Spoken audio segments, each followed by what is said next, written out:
안녕하세요. 이데일리 신문의 주요 뉴스로 오늘 시장을 전망해보는 투데이 출발 이슈 시간입니다.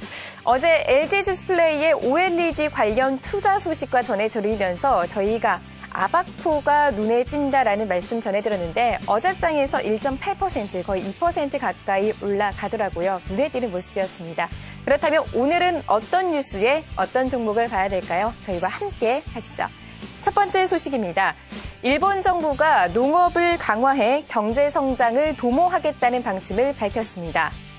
바로 일본의 아베 신조 총리는 지난 18일 산업경쟁력 회의에서 농업을 성장 분야로 자리매김하고 산업으로 육성하고 싶다고 강조했습니다. 이어 기존의 발상을 뛰어넘는 대담한 정책을 강구하겠다며 특히 젊은이들에게 매력적인 분야로 만들고 싶다고 말했습니다. 이를 위해 하야시 요시마사 농림수산장관은 농산물 수출 확대, 농상공 협력 강화, 농지 활용 극대화 계획을 발표했는데요. 일본은 오는 2020년까지 농림수산물 수출 규모를 2배 이상, 즉 1조 엔으로 늘린다는 목표를 세우고 농업 강화 민관 펀드가 산업 간 연계 역할을 할 수 있도록 지원할 방침입니다. 아베 총리의 농업이 미래다. 과연 우리 증시에는 어떤 영향을 미칠까요? 예, 일본이 농수산물의 수출을 1조 엔대까지 늘리겠다. 이 뉴스를 만약에 제 집사람이 들으면 아마 기겁을 할 겁니다. 저는 집에서 일본산 농수산물을 먹지 못하게 합니다. 방사능 이슈 때문에 그렇긴 한데요. 자, 어쨌거나 일본이 이 농산물과 수산물 쪽, 특히 이제 농산물 쪽의 시장을 확대해서 수출을 늘리겠다 하는 부분, 이 부분이 이제 여러 가지 변수가 이제 작용되지 않을까 싶습니다. 네, 아베 참 무섭네요. 지금 아베 정책 어떤 정부에서 나오는 이야기를 보면 상당히 공격적이죠. 일본의 어떤 경기 부양을 위해서. 다시 이제 오늘 기사에서는 농업에 관한 부분, 사실 농업에 관한 부분 가장 중요한데 우리나라 정부에서는 사실 이 멘트가 조금 없는 것이 좀 아쉽네요. 일단 일본 정부 시절을 보니까 2006년 이후로 한 6년 동안에 자료 화면을 보시다시피 뭐 원전 사고도 있었기 때문에 한 4,500억 원 정도의 어떤 농업 수출이 거쳤는데 아베 정부의 목표는 2020년까지 2배 정도, 1조 엔까지 올리겠다는 그런 야심작 목표 나오다 보니까 뭐 휴양지도 좀 확대하고 농업과 산업과의 연계를 좀 확대해서 농업 산업을 어떻게 또 하나의 수출 경쟁력을 가져가겠다는 그런 아베 정권의 공약은 상당히 의미가 있다 보는 것이고요. 중요한 것은 여기서 이제 우리 중요한 것이 항상 일본 종묘 사업이라든지 농업 쪽은 사실은 약간 우리나라보다 일본이 더 앞서 있습니다. 물론 원전 사고 때문에 우리 이앵커님은 뭐 일본 농산물 안 드신다고 합니다만은 전체적인 관점에서 봤을 땐 일본의 이런 농업에 대한 발전 어떤 가이드라인을 제시한 것 자체는 약간은 좀 생각할 필요가 있지 않나 그렇게 보입니다. 예, 여기서 한 가지 자료를 조금 더 이야기를 드리자면요. 한국과 일본의 그 농수산물 수출 규모를 보게 되면은 자, 일본 같은 경우 지금 현재 4,500억 엔, 대략 한 5조 원 수준 한화로 그 정도 되게 되는데요. 자, 하지만 우리나라 같은 경우에는 작년에 대략 100억 달러 규모로 일본에 비해서 거의 2배 가까운 높은 실적을 보여주고 있습니다. 자, 어떻게 본다면은 최근에 아베 총리가 이렇게 농산물 시장을 살리겠다라고 하는 얘기는 어떻게 본다면은 엔저와 일맥상통하는 부분이 있다라고 볼 수 있겠고요. 자, 어떻게 본다면은 이제 농산물 시장을 확대해서 자국의 농산물 수출을 증가시키겠다라는 전체적인 수출 드라이브 전략하고 일맥상통한다 볼 수 있겠습니다. 자, 그렇다면은 라이벌 관계에 있는 우리나라 농산물 시장에서도 여러 가지 규모를 키우기 위한 여러 가지 방안이 나올 수 있겠는데 뭐 종묘라든가 농약, 비료 관련된 여러 가지 이슈가 얽혀가지고 관련된 호재로도 작용될 수 있을 것 같습니다.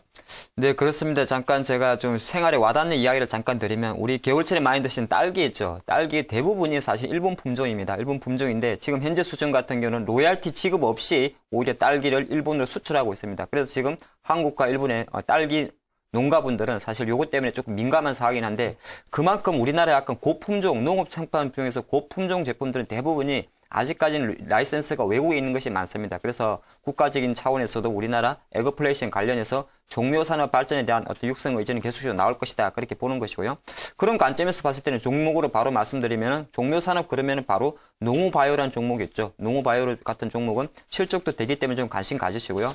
단순하게 에그플레이션 접했을 때는 보통 비료 관리 업체들이 많이 보이는데 뭐 조비라든지 경농 뭐 이런 종목들은 조금 가벼운 종목인데 좀 큰 그림에서 보면 삼성정밀화학이 있습니다. 삼성정밀화학은 바로 비료의 원료를 할 수 있는 아모니아 매출 자체가 40% 이상 가고 있기 때문에 단순하게 무슨 에그플레이션 테마주 이렇게 접근하기보다는 큰 관점에서는 종묘 쪽에서는 농우바이오 그리고 비료라든지 이런 관점에서는 삼성정밀화학을 좀 계속적으로 지켜보는 게 어떨까 싶습니다. 예, 일본의 농업을 발전시키겠다라는 이슈를 통해서 우리가 종묘 관련된 업종으로는 농우바이오 그리고 비료라든가 또는 농약 관련해서는 삼성정밀화학을 언급을 해주셨는데요. 한 가지 여기서 살을 더 하나 붙이도록 하겠습니다. 제가 자료를 조사하다 보니까요. 이 우리나라의 농수산물 수출 현황을 보다 보니 1월 달에 수산물 중에서 참치의 수출이 거의 200%에서 300% 가까이 전년 대비해서 증가했다라는 그러한 기사 내용을 보았습니다. 자, 그렇다면요. 관련해가지고 우리나라의 참치 업체들, 동원수산이라든가 사조 오양, 그리고 한성 기업들도 관련해가지고 좀 연구를 해보는 것이 필요하지 않나 생각이 됩니다. 자, 이 농업, 수산물 관련해서 이렇게 심층적으로 분석드렸고요. 두 번째 이슈는, 운송 관련한 그러한 뉴스입니다. 네, 두 번째 소식입니다. 최근 미국 주식시장에서 물류 관련 기업의 주가가 가파른 상승세를 보이자 국내 시장에서는 운송주에 대한 반등 기대감이 커지고 있습니다. 세계적인 우편 화물 특송 회사인 페덱스의 주가는 올 들어 16% 넘게 급등했는데요. 이는 시장 수익률을 크게 웃도는 성과입니다. 그러나 국내 운송주의 현황은 대부분 부진한 흐름인데요. 하지만 국내 물류업의 전망은 그리 어둡지만은 않습니다. 국내 물류산업의 구조조정이 가시화되고 있는 것도 물류업 전망을 낙관하게 하고 있는데요. 전문가들은 현대글로비스와 CJ대한통운을 지목하는가 하면 항공업종에 대한 비중 확대 의견을 제시하기도 했습니다. 단순히 업종별 동조화 기대감보다는 미국 운송주의 상승은 경기 회복 기대감을 반영하고 있다는 점에서 관심이 더 쏠리고 있는 모습입니다. 네, 페덱스의 주가가 올랐다. 보통 보면 이제 미국의 어떤 해외 시장에서 어떤 종목이 오르게 되면 그 다음날 아침에 우리나라 어떤 관련주도 오르는 흐름이 있었는데 최근에 언젠가부터 이제 디커플링이 좀 나오다 보니까 단순하게 페덱스의 주가가 올랐다는 것만으로 국내 운송주가 올랐다는 건 조금 어불성설입니다만은 그래도 조금 의미 있는 기사 같습니다.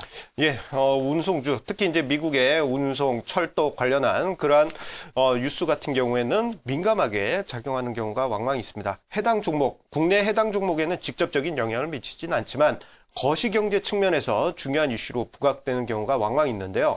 특히 이제 페덱스 같은 경우 주가가 상승 추세로 전환되는 그런 상황이거나 또는 하락 추세로 전환되는 그런 상황일 때 경기의 변곡점이라고 분석하는 경우가 많이 있습니다. 자, 최근에 1월과 2월 사이에 페덱스의 주가가 거의 17% 가까이 상승했다라는 점은 자, 지금의 경기가 긍정적으로 흘러간다고 볼 수 있겠고 그렇다면은 우리나라의 운송 관련된 업체들도 단계적으로 긍정적으로 변화되지 않을까 그런 생각이 들게 됩니다.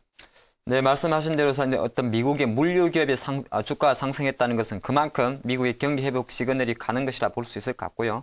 국내 관점에서 보면 사실 최근에 어떤 국내 운송 물류 업체들의 주가를 분석해 보더라도 CJ 대한통운 같은 종목이라든지 한진 같은 종목만 상승세를 보였지 대표적 현대기아차의 대표적 물류 기업 현대글로비스라든지 가장 안 좋은 것은 항공주, 두 항공주 같은 경우는 아직도 바닥권에서 끼고 있다는 것은 약간 아쉬운 부분입니다. 근데 여기서 저는 투자 관점에서 조금 정리를 해드리면 역시나 물류 그러면 이제 약간 택배 아니겠습니까? 그래서 상장된 회사 중에는 한진택배라든지 CJ 대한통운 같이 어느 정도 시장 점유율을 갖고 있는 독식업체에 대한 주가 강세는 조금 이어질 것 같고요. 조금 개별주입니다만 한솔 CS는 종목도 좀 관심이 가요. 지금 이제 삼성과 관련된 물류 회사인데 좀 작은 주식이죠. 조그만한 주식인데 지금 삼성과에 약간 비틀어졌습니다. 비틀어져가지고 주가는 조금 쉬고 있는데 약간 전체적으로 계속 삼성과의 파트너십을 계속 유지한다면 조금 좋아 보이고요. 항공주까지 같이 정리해드리면 항공주 정말 좀 사보고 싶은데도 워낙 이제 실적에 대한 부담감을 조금 갖고 있기 때문에 제 개인적인 생각으로는 주가 하반 경쟁은 상당히 좋습니다만은 여전히 항공주는 조금 더 기술적인 반등 수준으로만 접하는 게 어떨까 싶습니다. 예, 분명 지금 미국의 페덱스라든가 운송 관련주들이 상승세를 보이고는 있지만 아직까지는 우리나라 운송 관련된 업체들의 주가는 냉랭하다는 점 기억을 하시고요. 하지만 지금이 어떻게 보면은 최바닥일 가능성도 우리가 염두를 해볼 수 있겠습니다. 최악의 상황을 벗어나고 있는 그러한 상황이기 때문에 향후 중기적으로 한번 기대감을 가져보는 것은 어떻겠나 생각이 됩니다. 자, 그러면 다음 뉴스 이어서 들어보도록 하겠습니다. 네, 마지막 뉴스입니다. 증시 회복 김세를 보이자 경영권 분쟁 잇따라라는 제목입니다. 우선은 주주총회 시즌을 앞두고 경영권을 둘러싼 분쟁이 주식시장 곳곳에서 발생하고 있습니다. 오랜 경기 침체로 기업 가치 대비 주가가 낮은 상장사들이 늘어난 데다 경기 회복 조짐이 보이고 있기 때문인데요. 홈캐스트는 이보선 대표와 장병권 현대디지털테크 대표가 경영권을 놓고 표대결을 벌일 것으로 예상되는 가운데 관련 업계는 셋톱박스 시장 회복 가능성을 기대하는 모습입니다. KJ 프리텍도 다음 달 4일 열리는 주총에서 표 대결이 불가피할 것으로 보이고요. 팀스는 슈퍼개미로 알려진 김성수 씨가 현 경영진을 압박하고 있는 상황입니다. 경기 회복으로 실적 개선 가능성이 있다고 판단한 투자자들이 싼값에 인수할 기회로 여기며 주총을 앞둔 지분율 경쟁이 심화되고 있는데요. 경영권 분쟁, 또 우리 주식시장에는 어떤 영향을 미칠까요? 10여 년 전에 2003년이죠. 그때 장세에서도 이런 얘기가 많이 나왔습니다. M&A 관련한 이슈도 있고 그리고 경영권 분쟁에 관한 뉴스가 나오면서 증시가 바닥이 아니겠느냐 그러한 이야기가 솔솔 나왔었는데요. 어제 밤사이에도 미국 증시에서 M&A 이야기가 나왔지 않습니까? 자, 이러한 부분 우리가 호재성 재료로 중요하게 봐야 될 부분이 아닌가 그런 생각이 듭니다. 네, 말씀하신 대로 사실 M&A 이슈는 우리 주가 관점에서 상당히 호재죠. 왜냐하면 우리가 주식 투자 관점에서 내가 관심 있는 주식에 싸움이 붙었다. 그러면 당연히 이제 지분 매입 구조로 이어지기 때문에 실제적으로 주가는 상승하는 그 흐름을 가져가는데 그도 그런 것이 왜 M&A가 붙을까에 대한 고민을 잠깐 할 수 있습니다. 그러니까 큰 기업이 예를 들어서 CJ가 대한통운 인수한 것처럼 그 원래 본인의 사업을 확장하기 위해서 하는 M&A는 상당히 전체적인 흐름에서 긍정적이고요. 대부분 오늘 기사에서 다룬 내용들은 사실은 그렇지가 않고 좀 작은 회사들인데 서로가 지분관계, 이해관계 구조 쪽에서 그리고 지금 시즌이 이제 추총 시즌이죠. 추종 시즌 앞두고 있다 보니까 그러한 경영권 분쟁 가능성이 잠깐 나왔지 않나 보겠는데 잠깐이 아닙니다. 몇 가지 종목 조금 정리를 같이 해드리면 대표적인 셋톱박스 홈캐스트 같은 경우는 사실 주가도 지난 11월 달부터 급등을 했습니다. 가장 결정적인 것이 장병권 전 대표하고 주총에서 이보순 대표가 표대결을 한다 그런 이야기 나와가지고 지금 현재 계속적으로 주가는 좀 어제도 좀 상승을 보였죠. 상당히 요지부동으로 좀 움직이고 있는데 그다음 표결이 어떻게 움직일지는 아무도 모릅니다만은 그런 흐름이 좀 나오는 것이고요. 또 하나 KJ 프리텍이라는 종목도 있죠.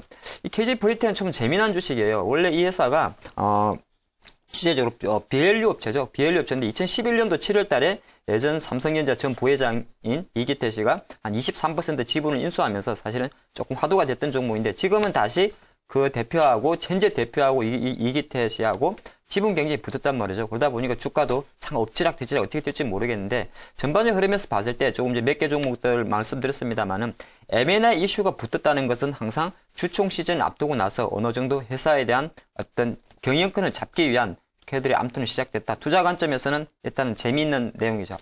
그렇죠. 이 투자자 관점에서도 재미있는 게 아니라 우리 1일 드라마에서도 주주총회 그리고 경영권 분쟁 관련한 이슈는 긍정적으로 볼 수 있겠는데요.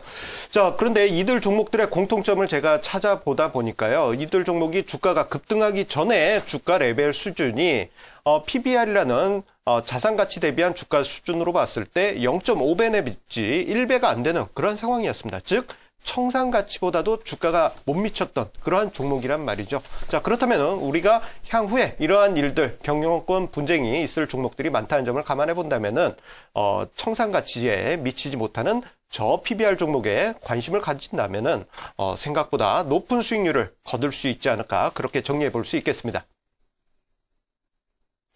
네, 마지막으로요. 한 가지 소식 더 좀 소개를 해드리겠습니다.